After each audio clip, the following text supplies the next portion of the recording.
Hey, so we are live on YouTube. How's it going, everybody? So, thanks everybody who was over on our Facebook page, joined us for the pre-show, where we're chatting it up in the chat boxes and talking Edgar Allan Poe, and yeah, it was a lot of fun. If you're ever interested in the pre-show for the Poetry Hour, go to our Facebook page, facebook.com/the Poem Pros. Join today and get all the fun excitement that happens at the pre-show. So today we are, I'm tearing up little pieces of paper because I'm really excited for making poetry today. We are going to be examining the work of Mr. Edward Sanders, co-creator of the Fugs. He is a rad dude, super rad dude. When this is done, you got to take a look at that guy. He is hilarious. Big mustache, super long hair, wears suspenders. At least in the stuff that I saw of him, he's a rebel. He's a rebel with the cause. Doesn't much care for your capitalist agenda, your Republican nonsense, that kind of a guy, right? He's really interesting. He was a part of the 60s and 70s hippie movement. He kind of straddled between the beat poets and the hippie generation.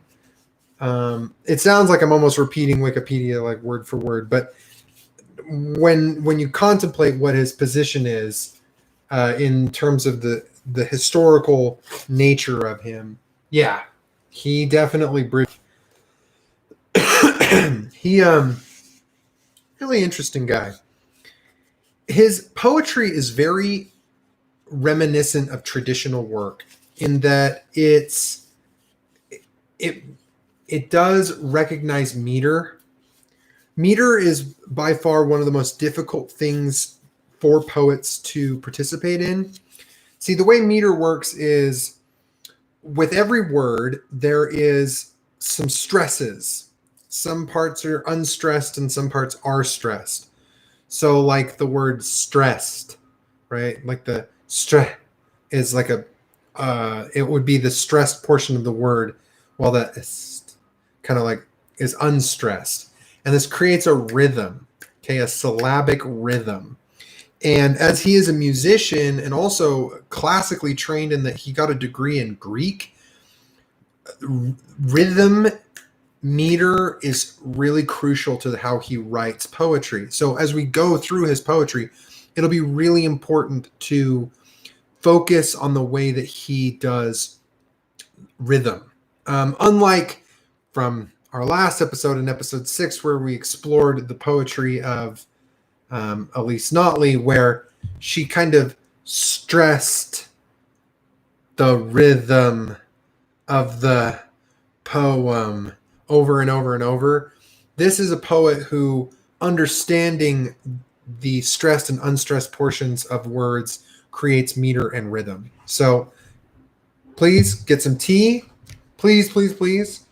Today we're drinking some immunosupport tea. Not that I'm sick or nothing, but it just looked really delicious. Super, super good. So good. With a little bit of milk. It's delicious. So let's go ahead and get into Edward Sanders. This book was published in 1994. So you'll kind of notice that a lot of the poetry we're focusing on seems to fit somewhere between the 80s and 90s. And the big reason for this is I think where the Poetry Hour is going to go here in the future is we're going to start exploring contemporary poets and understanding where they kind of fit in the stratosphere of poetry, because there's a lot of very famous poets right now that if you don't understand kind of their precursors, then you won't understand why it is that they're famous. So we're going to go ahead and jump into this. We've got... this is a fun poem, okay? It's a little bit longer, but I think it's important because the end is so brilliant. So let's go into it. It's called Hard Times for Dostoevsky, a section from Chekhov. In 1847, the writer Belinsky, sick with consumption and staying with Turgenev in Salzbrunn for the cure, wrote a famous letter to Gogol, a furious invective against serfdom, the creepiness of the Russian Orthodox Church, and the ghastly geekiness of the state bureaucracy. This letter was passed about in thousands of handwritten copies and became the manifesto of Russian liberalism. Anyone reading this letter aloud to others in Russia could suffer the death penalty, yet most of the intelligentsia knew it almost by heart. The secret police hated the concept of the circle. In November of 48, there began what was known in police reports as the Petrashevsky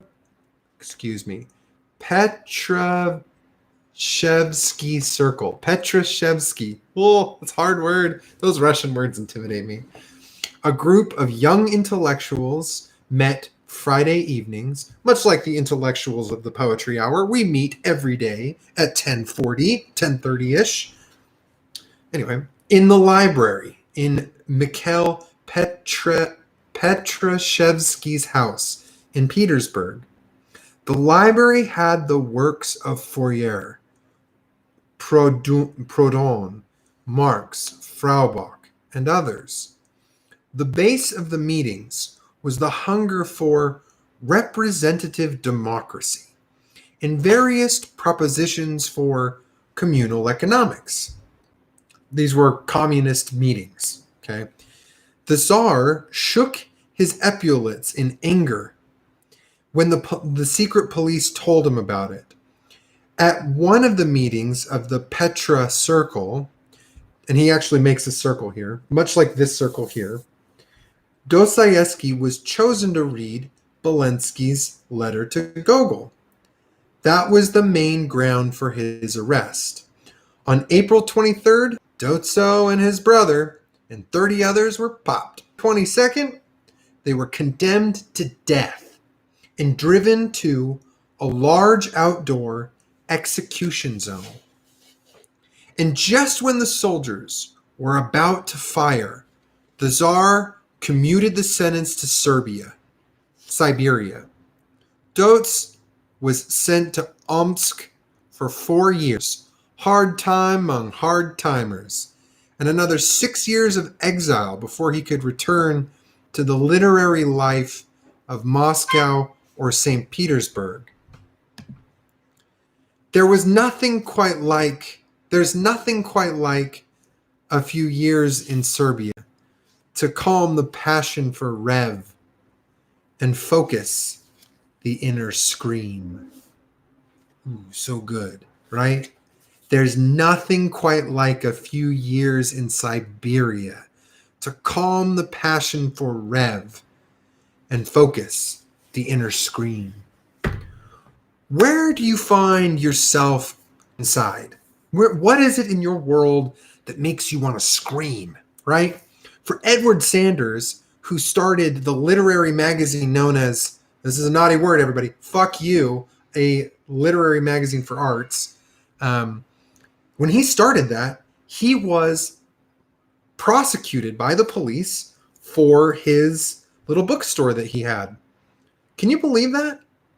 He relates a lot with Dostoevsky in this Petrashevsky's circle, in that whenever there seems to be a bond of people together, I don't know what it is. It attracts the attention of the authorities. I mean, can you imagine a day when Poetry Hour, a simple little poetry hour, would bring the police pounding on my door? Can you believe that? It could happen. So let me see if I can write a poem that might bring out my inner scream. And if you have an inner scream, go ahead and let's take a few minutes to write one together. I'm going to use my typewriter. As you all know, I'm really loving this Olympia, a gift from my friend Lucas Kepler. In fact, this episode is dedicated to Lucas Kepler. He is a brilliant man in that he is an artisan of the trade of trade, so to speak. He likes to go to antique stores, and he likes to go to has many other entrepreneurial efforts. But one of his favorite things he likes to do is he likes to give me typewriters. He finds them, gives them to me, love it. So we're going to go ahead and we're going to write a poem that focuses on your inner scream, and take time.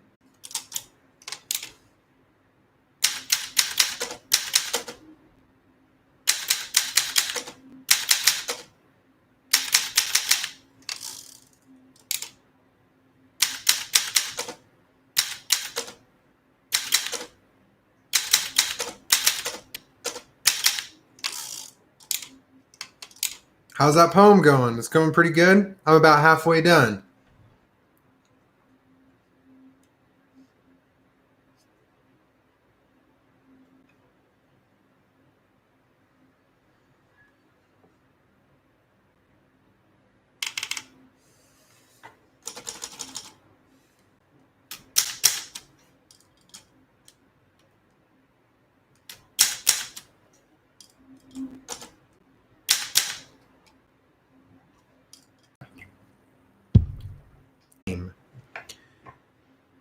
An hour and a half, you utter your elegant perf in the to 300 stadiums all over the world, all packed.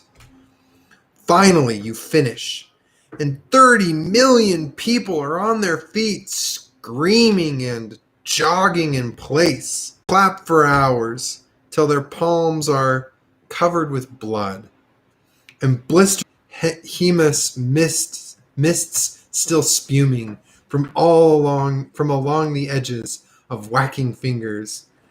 How about that? Something about the idea that poetry, as successful as something like soccer, is such a fun idea. You know, I think that for him, for somebody who is a musician, with Edward Sanders being a musician, you know, he's seen concerts. He's seen people go crazy over seeing the artists that they love. They just, you know. He probably even was there for the original Woodstock and saw how crazy that was. I mean, I bet you he's been to concerts like you and I would never even dream to go to. As a poet, as somebody who loves Poetry Hour, what would fame look like for you? Would you be like Edward Sanders in a stadium full of 30 million people? I mean, and Edward Sanders was never truly he's not that famous as a poet. He's not that famous. I mean, when you look at like some of the other poets that have come before him or come after him, and the advent of the internet. Now, this is a key feature to where we're going to go in the future of Poetry Hour.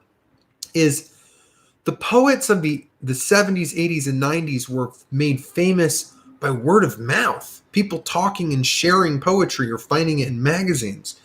When we enter into the age of the era of the internet, the virility, the virus-like nature of poets is astounding. You know, there's some poets, I won't name them now because we're not reviewing them yet, who have tremendous followings, huge, thousands and thousands of people love everything they write, I'm not at that level, not even close.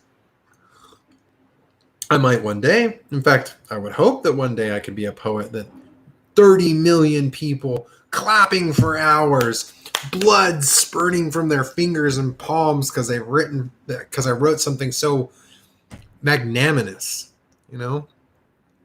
So take a moment with me, and I want you to imagine what that would look like for you, for your dreams to come true.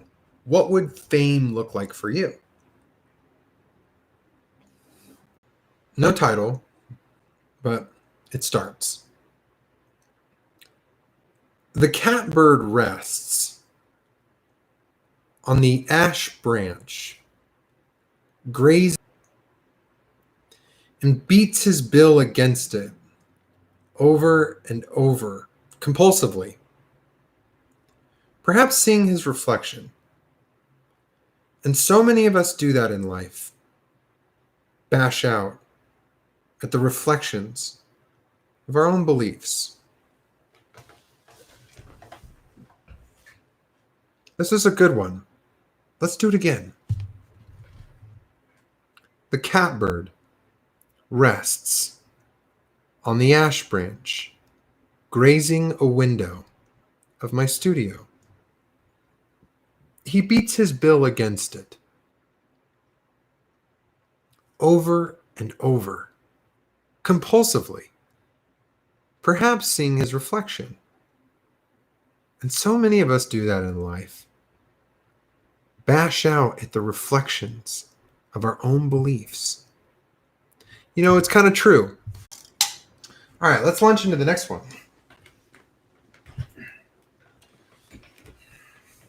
But first, some more tea. Now that we've breached the 30-minute mark of our show,